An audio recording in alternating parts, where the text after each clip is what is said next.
নমস্কার বন্ধুরা, আপনাদের খোঁজখবর ইউটিউব চ্যানেলে স্বাগত জানাই। আপনারা সকলেই জানেন যে কাঞ্চনজঙ্ঘা এক্সপ্রেসের দুর্ঘটনা ঠিক কীভাবে হয়েছিল।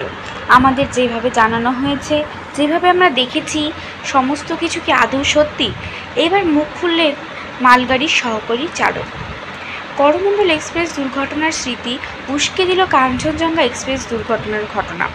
তবে কেন বালাসোর দুর্ঘটনার পরও এই একই দৃশ্য দেখতে হলো?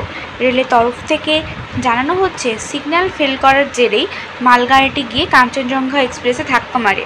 এটি তো আমরা সবাই জেনেছি।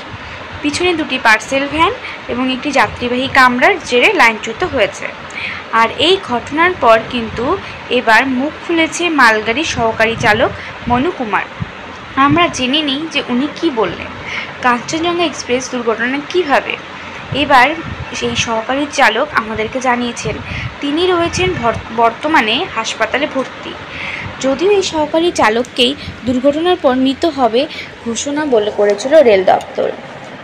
কাঞ্চনজঙ্ঘা এক্সপ্রেস দুর্ঘটনার প্রথম থেকেই অভিযোগের দায় ছিল কিন্তু মালগাড়ি চালকের ঘাড়ে, যা আমরা এখনও পর্যন্ত সেটাই জানি যে মালগাড়ি চালকের জন্যই এই অ্যাক্সিডেন্টটা ঘটেছিল। এই সবের মাঝেই আবার যৌথ পর্যবেক্ষণ রিপোর্ট জমা পড়ে। সেখানেও অধিকাংশ রেল আধিকারিক দুর্ঘটনার দোষ চাপান মালগাড়ি চালকের ওপরেই। বলা হচ্ছে, রেলের নিয়ম অনুযায়ী কাগজে সিগন্যাল পাওয়ার ধীর গতিতে মালগাড়ি চালানোর কথা ছিল চালকের, তবে অনেক দ্রুত গতিতে মালগাড়িটি ছুটছিল বলেই এই দুর্ঘটনাটি ঘটে। আর এবার এই দুর্ঘটনা নিয়েই মুখ খুলেছেন মালগাড়ির সহকারী চালক মনু কুমার, যাকে বলা হয়েছিল তিনি মৃত। তিনি জানান সেই ট্র্যাকে যে অন্য একটি ট্রেন ছিল তা তারা জানতেনই না। এদিকে একই ট্র্যাকে ট্রেন আছে তা দূর থেকে দেখাও যায়নি।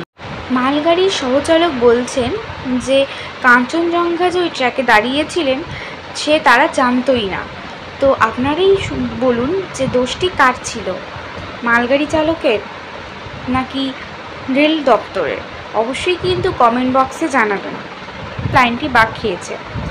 এদিকে দুর্ঘটনার সময় পাশের ট্র্যাকে অন্য একটি ট্রেন যাচ্ছিল, কারণ এই সব মিলিয়ে দাঁড়িয়ে থাকা ট্রেনটি তাদের নজরে পড়েনি মালগাড়ি চালক এবং সহকারী চালকের।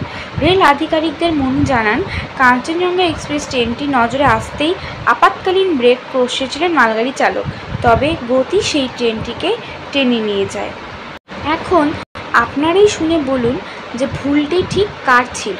অবশ্যই কিন্তু কমেন্ট বক্সে আপনাদের কমেন্টে জানাবেন।